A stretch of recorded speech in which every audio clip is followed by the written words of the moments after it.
Samantala, trahedya ang sinapit ng isang lalaki sa Davao del Norte matapos itong saksakin ng kanyang kainuman sa loob ng isang bar. Yan at ang iba pang mga rumarapidong balita mula sa probinsya, hatid ng iba't ibang istasyon sa ilalim ng MBC Media Group.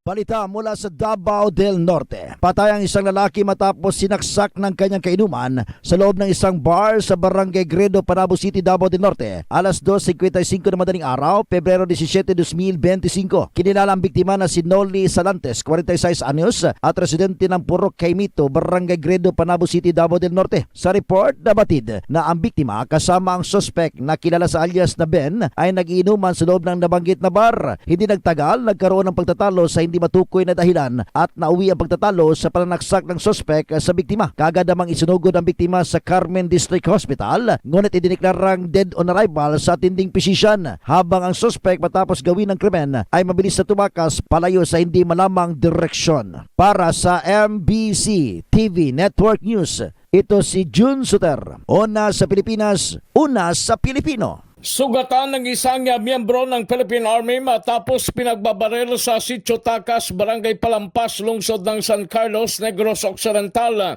Ang biktima kinilala na si Sergeant Alfort Tito, 40 anyos, residente ng proper Barangay Bato, Sagay City, Negros Occidental at miyembro ng 79th Infantry Battalion ng Philippine Army.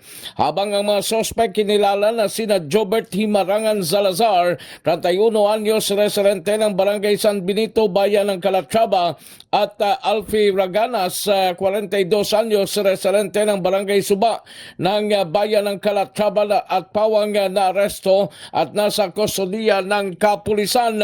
Ayon sa inisyal na investigasyon ni Police Major Ronald Santillan, Deputy Chief of Police ng San Carlos City PNP, sakay ang biktima sa kanyang motorsiklo ng pagbabarili ng mga suspect na recover sa lugar ang 3 basyo ng kalibre 45 habang na-recover din ang 1 milyong piso na halaga ng suspected shabu sa mga suspect. Para sa MBC TV Network News, ito si RH46 Rex Kantong, una sa Pilipinas, una sa Pilipino.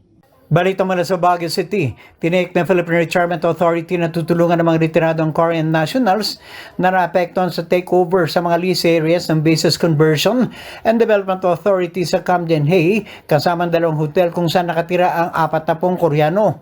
Ayon kay Eric Diausen Pati, hepe ng PRA North Luzon Satellite Office, ang pangunahing mandato ng PRA ay hikayatin ang mga dayuhang retirees na gawing pangalawang tahanan ng Pilipinas at bahagi nito ay protektahan at alalayan sila na paraan ng pasasalamat sa pagpili sa bansa na pangalawang tahanan.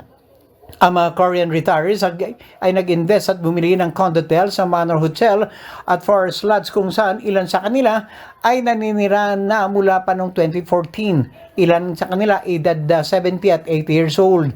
Kasama ang mga Koreano at mga local investors na pinalaya sa condotel sa Camden Hay simula noong January 6 nang i-take over ng BCDA ang lease area ng Camden Hay mula sa dating developer.